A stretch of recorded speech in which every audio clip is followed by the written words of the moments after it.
Magandang araw po sa inyong lahat na imbang na aldaw kada kayo an kakabsat and welcome sa Usapang Tito Man.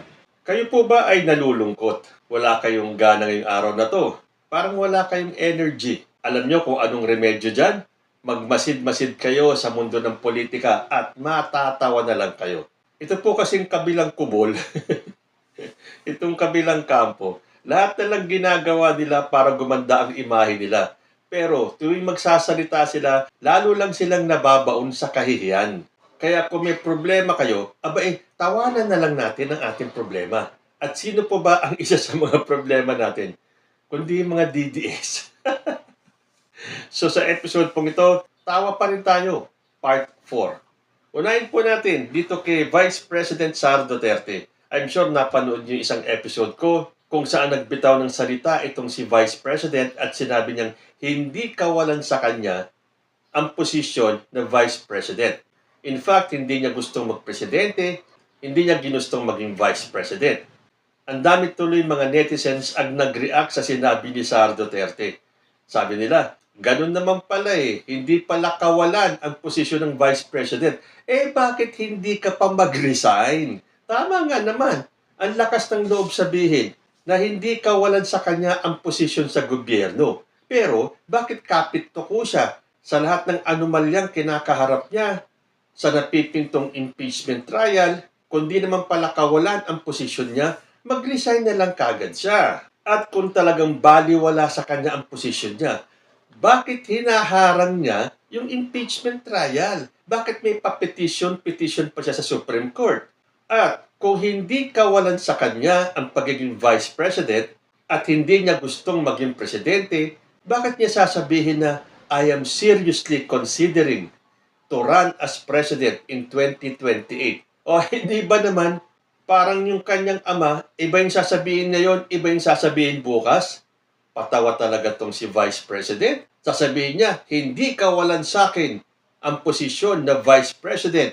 Hindi ko gustong maging presidente. Hindi ko ginustong maging Vice President. Pero I am seriously considering to run in 2028. Yan po ang hindi kawalan kay Sara Duterte. Hindi siya interesado maging presidente kahit na alam po natin na hindi po talaga niya kayang maging presidente.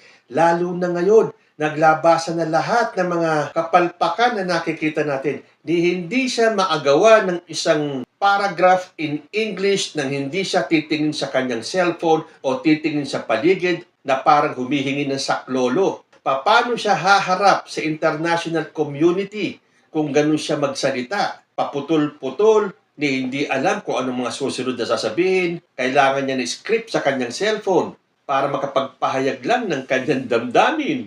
Tapos sinabi pa niya, narinig daw niya dahil andun siya na si Martin Romualdez gustong magpresidente. Hindi nga natin naririnig kay Martin Romualdez kung may ambisyon siyang tumakbo sa 2028. So, kung si Martin Romualdez ang gustong maging presidente sa 2028, bakit niya sinabi na she is seriously considering to run in 2028? At nabalitaan nyo na ba kung ano ang bago dito kay Sara Duterte? Yan po palang si Mary Grace Piatos ay hindi nag-iisa.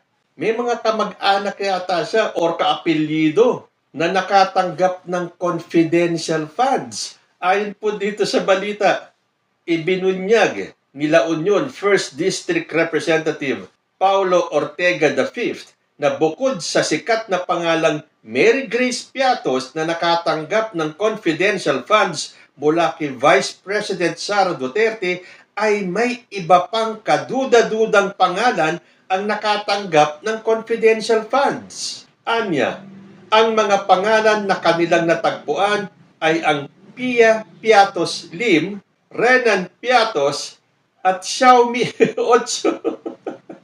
May pangalan pa ng cellphone, si Xiaomi 8. Grabe naman ang special treatment sa pamilya Piatos. May Mary Grace Piatos, may Pia Piatos Lim, may Renan Piatos. Ano bang meron sa kanila at parang qualified silang lahat makatanggap ng confidential funds? Yan ang tanong ni Ortega. Katulad ni Mary Grace Piatos, ay wala rin umanong records ng birth, marriage o death ang mga nabanggit na pangalan mula sa Philippine Statistics Office o yung PSA. Idinagdag naman ni Ortega na you will be torn between laughing and getting furious dahil sa pangalang Xiaomi 8 na malapit sa pangalan ng Chinese company na gumagawa ng electronic gadgets na Xiaomi. Ano ba naman? Ano ba naman talaga ito? Gagawa din lang ng mga peking pangalan yung pang napakadali pang mabisto or mabuko.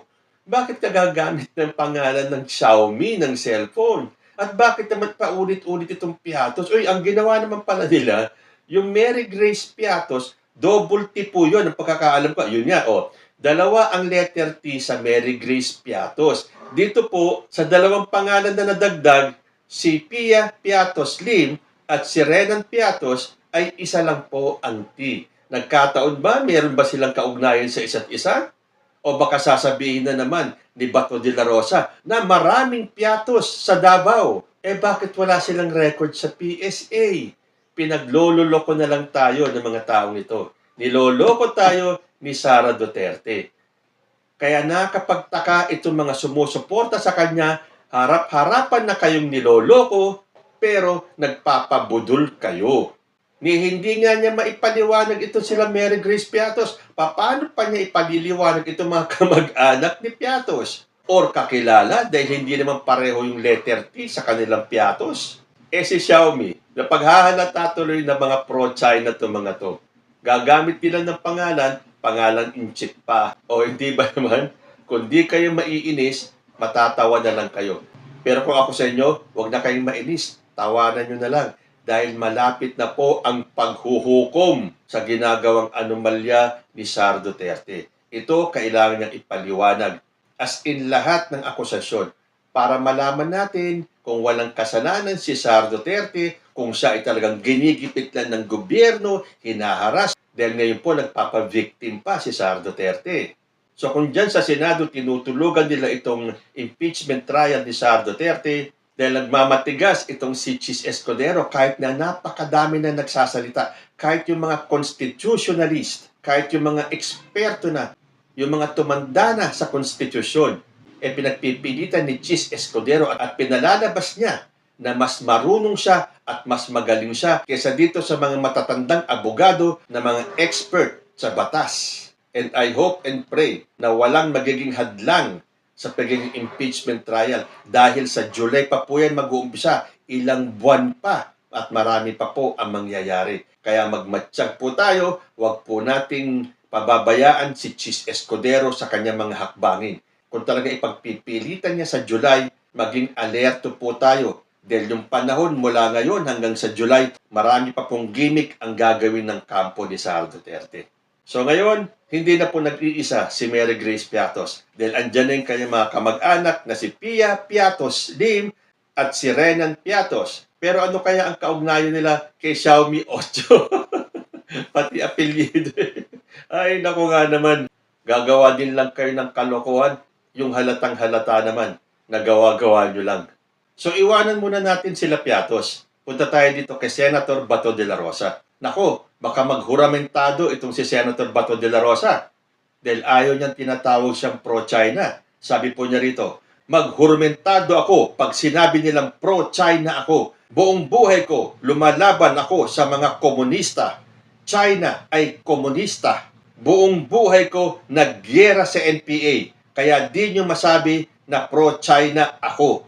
Pero parang malayo naman itong sinasabi ni Bato de la Rosa. Ang sabi niya, buong buhay niya lumalaban siya sa NPA. At ang NPA ay komunista. At ang China ay komunista.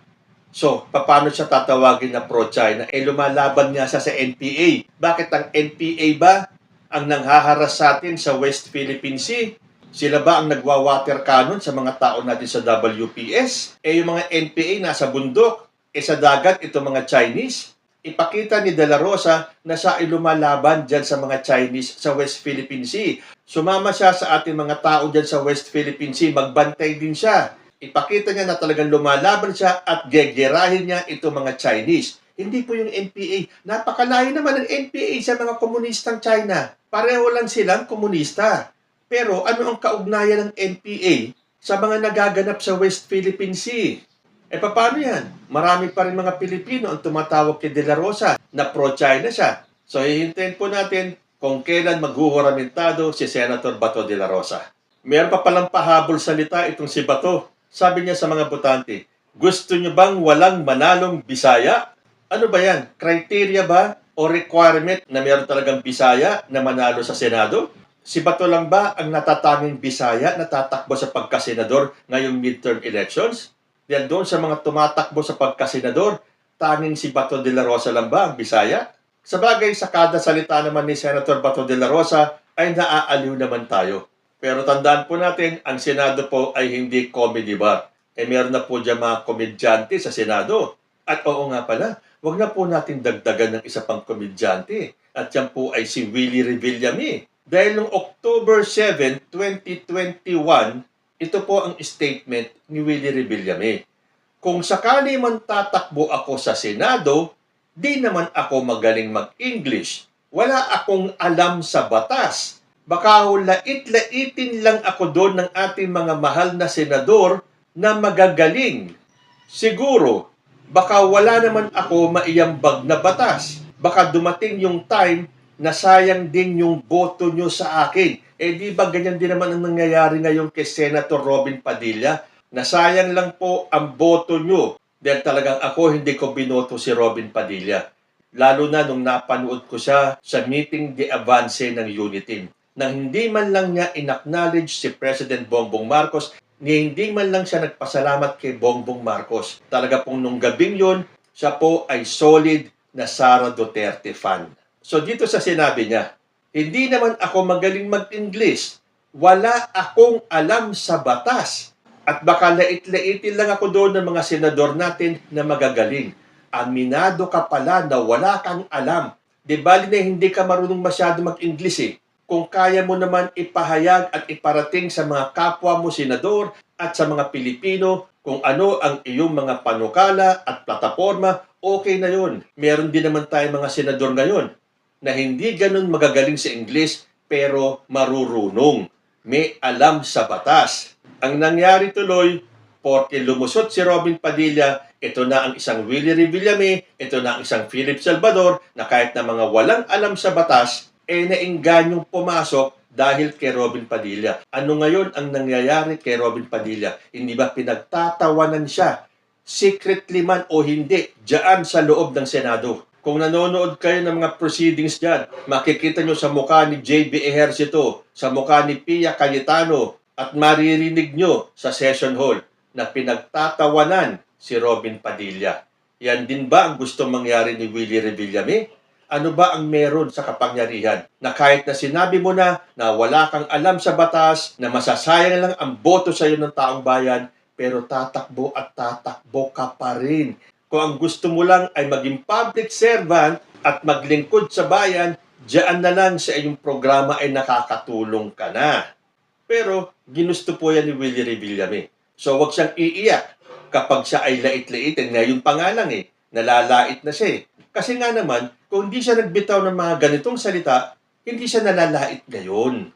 Nakita niyo yung ibang mga celebrities natin, yung mga super sikat. Para nung natandaan ko si Dolphy, na nung sinabi niyang kung tatakbo siya, siguradong mananalo siya. Kaya lang, ano ang gagawin niya sa Senado? Ganyan din si Vic Soto. At ngayon nga, si Vice Ganda. Yung mga yan sa sobrang sikat, siguradong pasok yan kung tatakbo sila sa Senado. Pero aminado sila na hindi nila kaya. Ibang larangan yan Pero malay natin, baka maging iba si Willie Revillame kay Robin Padilla. Malay natin. Kaya wag na po tayo magdagdag ng isa pang Robin Padilla. Parang awa nyo na po. Wag na po sanang magsisi ulit ang boboto kay Willie tulad ng pagboto nila kay Robin Padilla. Isa pang nananawagan sa taong bayan, itong si Rodante Marcoleta. Sabi niya, mga kababayan, ako po'y humihiling sa inyo na tulungan po ninyo ang buong team ng PDP Laban para lahat po kami ay makarating sa Senado at magawa po namin yung sama-sama namin ipinangako sa inyo, lalong-lalo na yung pagtatama sa maraming mali na nakita natin sa ating bansa. Mga lifesaver to mga to. Akala mo sila ang makakalutas sa mga problema ng bayan. Dahil marami daw silang nakitang mali sa ating bansa na para bang nung panahon ni dating Pangulong Rodrigo Duterte, lahat ay tama o lahat may tama. At paano naman namin kayo iboboto? Galing na mismo kay dating Pangulong Rodrigo Duterte na humihiling siya sa taong bayan na iboto lahat ng kandidato ng PDP Laban para sa kanyang anak na si Sara Duterte. Hindi po para sa bansa. So hindi tayo magpapaloko dito kay Rodante Marcoleta na sinabi niyang itatama ang maraming mali na nakita sa ating bansa. Tatakbo sila, gusto nilang manalo para hadlangan ang impeachment ni Sara Duterte tulad ng panawagan ni dating Pangulo para sa kanyang anak. So kung para sa kanyang anak, hindi yan para sa bansa. Kaya ingat-ingat po tayo sa mga fake news dahil ang mga kampo po ng mga Duterte. Isama nyo na lahat ng aliporis nila, ng kanilang mga vloggers at supporters. They are all out sa pagpapalaganap ng fake news para masira ang ating gobyerno, para masira si President Bongbong Marcos, na kahit na lumang-luma na yung issue, ibabalik pa rin nila, na akala nila, mabubudol pa nila ang taong bayan. Tulad po nitong inilabas ni Lorraine Marie T. Badoy, na sinabi niyang, pamilya magnanakaw. Breaking news daw, guilty. The Sandigan Bayan 5th Division found former First Lady Imelda Marcos guilty of 7 counts of graft and sentenced her to 6 to 11 years in prison in connection with her case that ran for 27 years. Ito pong balitang ito ay 2018 pa. At mula noon, madami na po mga kaso na ibinasura ng korte. At itong sinasabi ni Badoy na sentensyado si Imelda Marcos ng 6 to 11 years, yan po ay nakaapela pa sa korte. So, wala nang mailabas na bagong issue itong mga DDS na to, kaya kahit na yung lumang-lumang issue, palalabasin nila na bago. Sabi ko nga sa inyo, mag-research lang kayo sa internet, mag-google lang kayo, at doon malalaman natin ang katotohanan. Alam nyo dati, bilib ako dito kay Badoy na talagang lumalaban para sa bayan. Ngayon, lumalaban na lang sila para sa pamilya Duterte. At tuling nabasa kong post dito sa internet, itong sinabi ni Pastor Apollo C. Kibuloy. Ewan ko kung anong issue ang nangyari dito at nasabi ito ni Kibuloy. Sabi niya rito, alam mo kung saan ang naperwisyo talaga yung Kapa Countries, General Santos, Digos, Magsaysay, Matanaw. Kaya mag-ingat kayo. Huwag nyo galitin ang anak. Sino po ba yung anak na tinutukoy niya? Siya. Sabi niya, baka totohanin ko yung sinasabi niyong pindutin ko yung vibrator ng sanlibutan, guguho kayo dyan. Ano ba? Pati ba sanlibutan may vibrator? Nakakulong na nga at lahat si Kibuloy. Bakit hindi pa niya pindutin? Bakit? Pag pinindot ba ni Kibuloy yung sinasabi niya, maliligtas siya? Ay, oo nga pala, anak daw kasi siya, no? Siguro pag pinindot niya yan, bababa ang libo-libong anghel sa langit at itataas si Kibuloy, dadalhin sa langit nang hindi na siya mamamatay. Ay nako, may mga mental issues ba ang mga tao nito? At lahat na lang talaga, gagawin nila, sasabihin nila, kahit na magmukha na silang katawa-tawa sa paningin ng mas nakararaming Pilipino. Sa bagay, ang mapapaniwala na lang naman nila ay ang kapwa nila DDS. Kaya nga sa kabila ng mga paninira nila at pagbabatikos at ang kanilang planong ibagsak si President Bongbong Marcos at ang gobyerno natin, nginingitian lang po sila ni PBBM. Because a smile is the best revenge. It confuses your haters and reminds them that their misery is their own problem. So keep smiling, President Bongbong Marcos, because it makes your haters blind and foaming at the mouth. Kaya tayo, tawanan lang po natin ang mga problemang yan. Dahil ang mga problemang yan, tulad ni Vice President Sara Duterte, ay may kalutasan. So matuloy man ngayon o sa July ang impeachment trial ni Sara Duterte, there is no turning back. At tulad nga sa sinabi ni Sara Duterte na this is the end for me, yes, the end is near for Vice President Sara Duterte. Kayo po, ano ang masasabi ninyo? Naaliw ba naman kayo sa episode natin ngayon? Comment lang po down below and I will see you in my next video. Diyos ti Agnina.